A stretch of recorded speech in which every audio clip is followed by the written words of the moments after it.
Hi,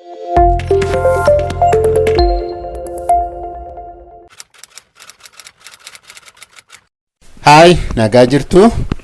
Ani Dirribaa Ayyaleen jedhama.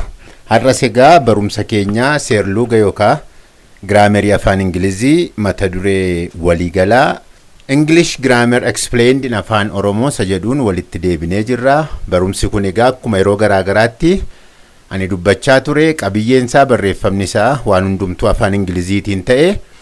Ani garuu akka namoonni baay'ee haala salphaa ta'een hubachuu danda'aniif jecha afaan keenya yookaan afaan Oromootiinan ibsatti kennaa jechuudha. Barumsa keenya egaa mata dureedhumaa waliigalaa nama dubbachuudhaaf yaalee English Grammar Explained in Afan Oromoo isa jedhu kana jalatti mata duree guddaa addaa Parts of Speech jedhu tokko walii wajjin ilaalaa jirra. Parts of Speech kana jala qabxiiwwan adda addaa 8 akka jiran jalqaba yeroo barumsa kana jalqabne dubbannee turre, isaaniin irraa jalaan ilaalaa jirra jechuudha. Isaan 8 kana keessa hangammaatti naawoniif qabxiiwwan isa jala jiran, pronaawoniif qabxiiwwan pronaawonii jala jiran, akkasuma verbiif qabxiiwwan verbii jala jiran sadan ilaallee har'agaa warra 8 keessaa isa arfaffaa ilaalaa jirra jechuudha. Innis waa'ee adverbiiti. Adverbii immoo yeroo darbee ilaaluu jalqabnee turre. Adverbii jechuun maal jechuu akka ta'eef har'agaa waliigala barumsaa keenyaan qabxiiwwan warra parts of speech jedhamu keessaa warra 8 keessaa isa arfaffaa fi adverbii irra jira jechuudha. Adverbii keessaa immoo marsaa barumsaa keenyaan marsaa 18ffaa ta'a innarraa ragaa tarii namoonni barumsa kana yeroo jalqabaaf har'a argitan yookaan har'a dhageessan yoo jiraattaniif barumsa yeroo darbee ani barsiisaa ture hordofuudhaa fi gara dugda duubaatti deebitan YouTube irraa YouTube chaanaalii maqaansaa Dirree Afaanii Tube isa jedhu irraa hordofuu dandeessu jechuudha.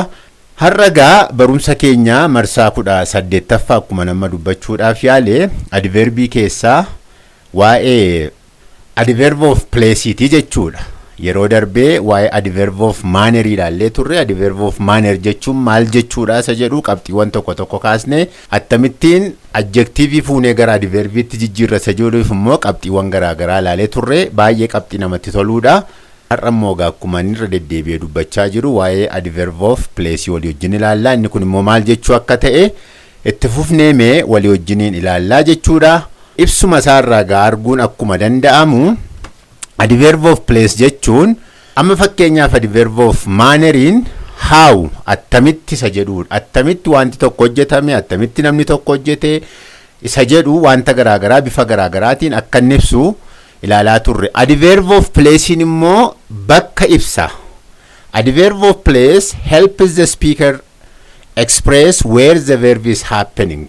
Eessatti wanti tokko ta'a akka jiru jechoota warra nutti maniidha jechuudha. Kun immoo salphaadhumatti this adverbs answer the question where bakka eessatti yookaan immoo bakka wanti tokko jiru bakkatti wanti tokko itti ta'e gabaabaadhumatti eessatti where isa jedhu nutti himaa jechuudha. Adverb of placein adverbonni hundumti isaanii inni tokko akkuma ilaallee turre akkuma nama dubbachuudhaaf yaale adverb of manneriin how akkamitti isa jedhuudha. Adverb of placein immoo where isa jedhu waa'ee bakkaa dubbataa jechuudha. Maal jechuudha waa'ee bakkaa dubbataa isa jedhu caalaatti hubachuudhaaf meetti seenneedhuma fakkeenyata tokko tokkoo fi akkaataa isaa bal'isnee bifa garaagaraatiin ilaallu. Fakkeenyaaf eenyu fayyisaan here asitti, eessatti here as bakka, there achi, in the port portii keessatti yookaan bakka buufataatti, in the classroom kutaa keessatti. Isaan kun hundumtuu bakka yookaan eessatti isa jedhu dubbatu jechuudha.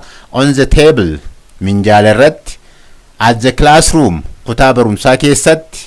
Dhiyeenya immoo yoo dubbachuu barbaanne immoo wanta close faa jennee kanaaf jechoota baay'ee tarreessinee kaa'uun hin danda'ama jechuudha.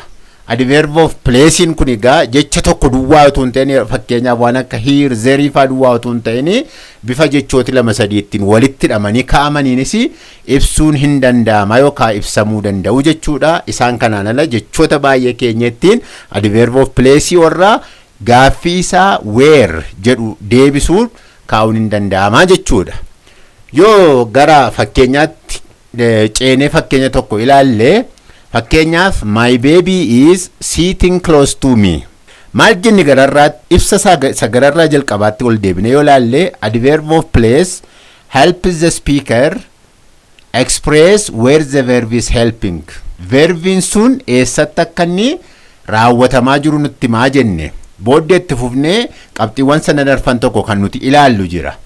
Sentensii amma my baby is sitting close to me isa jedhu kana keessatti eessa ta'aa jira mucaan koo close to me adverb of place dha jennee warra nuyi tarreessine sana keessaa dhumarra inni jiru close dha jechuudha. Anatti dhiyaatee ta'aa jira. Anatti dhiyoo jira eessa anatti dhiyoo. Close inni jedhu gaa adverb of place dha. Sababiinsaa bakka mucaan koo ta'aa jiru dubbata waan ta'eef. Jecha akkamitti taanee dhufe sentensii sana keessatti isa jedhuuf immoo ammaaf yoodhuma qabxii tokkorraa dubbanne main verbii sentensii sanaatti taanee dhufa. Waa'ee helping verbiif main verbii jalatti ilaallee turre. Sitting inni jedhu kuni sentensii kanaaf main verbiidha. Maaliif main verbii ta'ee isa jedhu waa'ee helping verbiif waa'ee main verbii jalatti deebine yoo ilaalle deebii isaa argachuu dandeenya. Asii easyif sittingiin helping verbiidha. Sittingiin immoo main verbiidha. Haa ta'uyyuu malee adverb of placein close taanee dhufe. Closein adverb of placeidha. Kanaaf bakka ibsaa jira jechuudha eessa akka mucaan koo taa'e. Fakkeenyaaf adverbs of place are normally placed after sentences main verb. Isan amma jedheedha jechuudha. Adverb of place jechoonni warri ta'an hima tokko keessatti after before yoo tun ta'in after ittaansanii sentensii tokko keessatti main verb ittaananiiti kan isaan dhufanii jedha kutaan kun immoo. Fakkeenyaaf it is raining outside. Amma iddoo kanatti wanta gurguddaa lama laaluu dandeenya. Tokkoffaa eessa roobaa jira? Waa'ee roobuu bokkaa dubbataa jira. Raining inni jedhu himni kun walumaa galasaa waa'ee maalii dubbataa jira? Waa'ee roobuu bokkaa dubbataa jira. Kanaaf waa'ee roobuu jechi bakka kanatti himummoo raining isa jedhuudha. Kanaaf rainingiin ijoo ergaa sentensii kanaati waan ta'eefi main verbii ta'e. Iziin immoo helping verbiidha. Egaa har'a gadi fageessinee waa'ee helping verbii main verbii fi hunda isaa walitti qabnee ibsuudhaaf mata duree keenya isa ijoos miti waan ta'eefi garuu himni kun adda durummaadhaan ergaa inni dabarsaa jiru waa'ee roobaa jiraachuu bokkaati. Kanaaf ergaansaa raining isa jedhuudha. Eessa roobaa jira? Adverb of placing keenya immoo eessa roobaa jira? Bakkee tarii nuyi mana keessa jira yeroo kana ala manaa ala roobaa jira. Kanaaf adverb of placing maalitti taanee dhufe? Main verbii sentensii kana yookaan hima kanaatti taanee dhufe jechuudha. Outside. Kan biraatti fufne yoo laalle immoo the babies are playing inside. Amma ijoolleen xixiqqoon kun maal hojjechaa jiru? Taphachaa jiru. Ergaan ijoon sentensii kanaa taphachaa jiraachuu ijoolleeti. Kanaaf playing inni jedhu kun main verbii ta'a sentensii kanaaf hima kanaaf. Salphaadhumatti gaa eessa taphachaa jiru? Adverb of place maal ibsa jennee bakka itti waa ta'aa jiru. Bakka itti verbiin tokko raawwatamaa jiru. Yookaan immoo akka waa raawwatamaa jiru verbiin sun ibseedha waan ta'eef inside eessa taphachaa jiru ijoolleen sun? Keessa, mana keessa, kutaa keessa, galma keessa ta'uu danda'a. Keessa taphachaa jiru. Eessa keessa? Adverb of place maal ibsa jennee turre? Bakka where bakkatti wanti tokko raawwatamaa jiru. Waan ta'eef kanaaf main verbiin sentensii kanaa playingidha. Sababiin isaa ergaa ijoo sentensii kanaati. Adverb of place immoo sattaanee dhufe. Kanaaf inside inni jedhu kun adverb of placeidha jechuudha. Bakka nutti himaa jira waan ta'eef. Kanaaf akka ibsa kanaatti adverb of place main verbii sentensii tokkotti aansee itti fufee dhufaa jechuudha. Ibsa sagaraa biraasaa waa'ee adverb of place yoo ilaalle immoo adverbs of place can be directional. Adverb of place inni kuni bakka ibsaa jenne warra ammaatti ilaalaa jirru yookaan immoo qabxii isa jalqabaa jiratti kan nuti ilaalle. Kan biraan immoo amala adverb of place keessaa warri kallattii ibsanis immoo jiru jedhanni kun immoo fakkeenyaaf warra akkamii fayyisaan? Up, asii ol, down, gadi kallattiidha jechuudha. Around, naannoo, away, achi fagoo, north, kaaba, south is kaaba baha. Kallattii warri ibsanis jiru adverb of place immoo jedhanni kun immoo fakkeenyaaf I live 2 floors up. Ani gamoo kanarraa asii ol lammaffaarran jiraadha. Gamoo lammaffaarran jiraadha. Eessa? Asii ol gamoo lammaffaarra. Kallattiidhaanii asii ol gamoo lammaffaarran jiraadha. Inni kun immoo kallattii ibsaa jechuudha. Adverb of place keessaa amalli isaa inni tokko bakka jenneerraa eessatti isa jedhu. Inni kun immoo kallattii eessa gara kamitti kallattii kamirra isa jedhuuf asii ol gamoo lammaffaarra. Fakkeenyi lammaffaan nuti ilaaluu dandeenyu immoo the kids are downstairs. Ijoollee xixiqqoon sun eessa jiru? Gajjallaa goda jiru.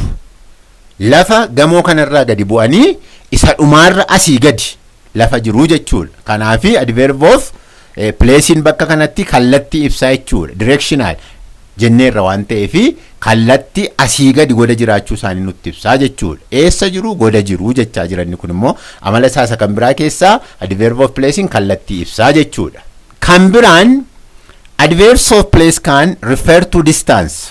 Bakka ibsaa jenneerraa kallattii ibsaa jenneerraa inni kun immoo fageenya ibsaa. Qabxiinni sadaffaan immoo maal jechuudha? Fakkeenyaaf eessa? Nearby dhiyoo, far away achi fagoo, miles apart maayiliidhaan yookaan meetirii yookaan kiiloomeetiriidhaan fagaatii achi fagoo yookaan immoo as dhiyoo wantoota jedhanii fageenya bifa ibsuun immoo kaa'uun hin danda'ame yookaan immoo amala isaa keessaa adverb of placein fageenya ibsaa jechuudha.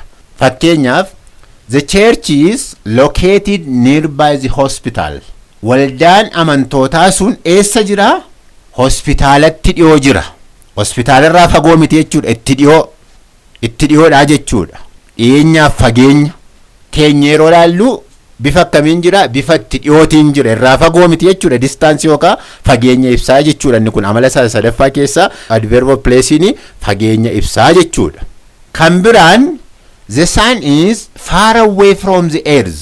Aduun lafarraa baay'ee fagaachuu ishee ibsa. Inni kun immoo fagoo far away lafarraa lafa kanarraa baay'ee fagaachuu ishee distaansii yookaan fageenya ibsaa jechuudha. Amala adverb of place keessaa inni kan biraan yookaan qabxiinni sadaffaan immoo fageenya ibsaa jechuudha. Nearby fakkeenyaaf waa'ee fageenyaati kun waa'ee dhiyeenyaati. Far away waa'ee fageenyaati jechuudha. Amalli isaanii kan biraan kana. An adverb of place can indicate an object's position in relation to another object. Objektoota adda addaa jiran keessaa eessa akka inni jiru ibsanni gara biraan immoo eessa bakka inni itti argamu bakka itti argama objektii sana namas ta'uu danda'a, dhagaas ta'uu danda'a, waan lubbuu qabu lubbuu hin qabne ta'uu danda'a. Objektii inni jedhu kun rakkina hin qabu. Garuu bakka itti argama isaatii ibsa amalli inni arfaffaan adverb of place immoo. Fakkeenyaaf below gajjallaa, between gidduu, as above gaarraa, as behind cina, through keessa, around naannoo fi kanneen kana fakkaatan eeruun hin danda'ama. Bakka objektiin tokko itti argamu ibsuusaa kan ittiin ibsinu keessaa immoo jarreen kanaaf kanneen kana fakkaatan yoo itti fufnee baay'ee keenyas warra nuyi dandeenyu keessaa objektiin tokko eessa akka inni jiru dubbata. Amala isaa arfaffaa keessaa immoo adverb of place jechuudha. Fakkeenyaaf he is sitting between his mom and dad. Inni abbaasaa fi haadhasaa gidduu eessa? Gidduu isaanii. Maal ibsa jenne? Objektiin tokko objektiin sun namas ta'uu danda'a, waan biraas ta'uu danda'a.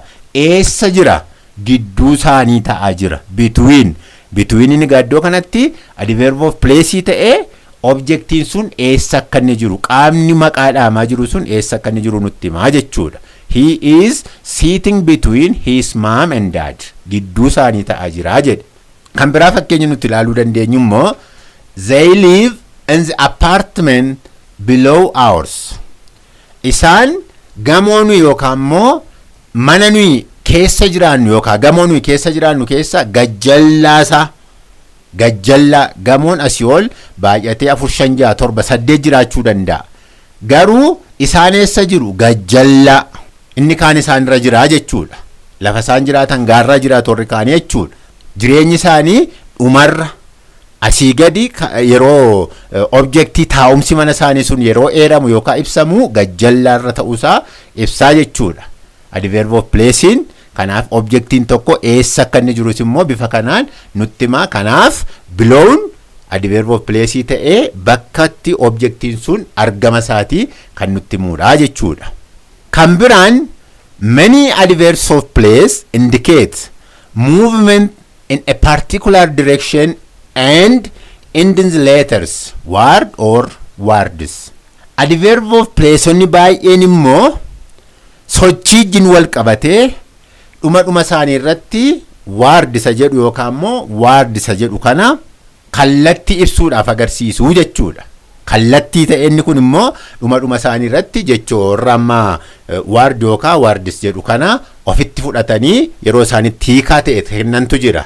Fakkeenyaaf forward gara fuula duraa, backward gara dugda duubaa, homeward gara manaatti, westward gara dhiyaatti, eastwards gara bahaatti, onward gara fuula duraatti. Isaan kuniif kanneen kana fakkaatan immoo bifa kanaan ward yookaan word isa jedhu kana dabalatanii kallattii adeemsa waa tokko nutti himuu jechuudha. Fakkeenyaaf the car is heading towards Finfinnee. Konkolaatichi garamitti adeemaa jira? Towards Finfinnee. Towards inni jedhu kuni kallattii gara Finfinneetti konkolaataan sun adeemaa jiraachuusaa nutti hima waan ta'eef adverb of place iddoo kanatti towards inni jedhu kuni kallattii gara inni itti adeemaa jiru nutti himaa jechuudha. Gara Finfinneetti adeemaa jira. Kanaaf towards inni jedhu adverb of place dha jechuudha. Kallattii immoo nutti himaa warra words jechoota jedhan dabalatanii hiikaa kana fakkaatu kennanidha jechuudha isaan immoo. It is not easy to run backwards. Gara dugda duubaatti fiiguun salphaa miti. Backwards gara dugda duubaatti. Kanaaf backwards inni jedhu adverb of place ta'ee words wanta jedhu dabalatee kallattii nutti agarsiisaa jechuudha. Akka ibsa gararraattis wal fakkaata waan ta'eef. Har'egaa waa'ee adverb of place walii wajjin ilaalaa jirra. Adverb of place ilaaluu duwwaatu hin ta'in adverb of place bifa attamiin waan ergaa garaagaraa dabarsuu danda'uusa jedhuuf qabxii arfan shanan tokko ilaalleerra. Barumsi keenya guyyaarraa egaa kanan gammaatti walii wajjin ilaalle fakkaata. Waan na hordoftaniif galatoomaa. Barumsa kana akkuma yeroo garaagaraatti irra deddeebi'ee dubbadhu talii dhaloota gargaaruu danda'a waan ta'eef yoo jaallattaniittu ta'ee sooshaal miidiyaa garaagaraa irratti laayik akka gootan, sheerii akka gootan, yoo immoo barumsi kun yeroo yerootti akka nu qaqqabuuf immoo hin barbaannaa jettan immoo yuutuubii irraa maqaa dirree afaan yuutuubii isa jedhuun seentanii sabiskiraayib yoo gootan yeroo yerootti yeroo barumsi kun yuutuubii irratti gadhiifamu isin qaqqabuu danda'a. Waan hangammaatti na dhaggeeffattaniif galatoomaa. Yeroo itti aanugaa barumsa keenya itti fufuu adverb of time isa jedhu walii wajjin ilaalla. Hangasitti nagaan tura. Galatoomaa.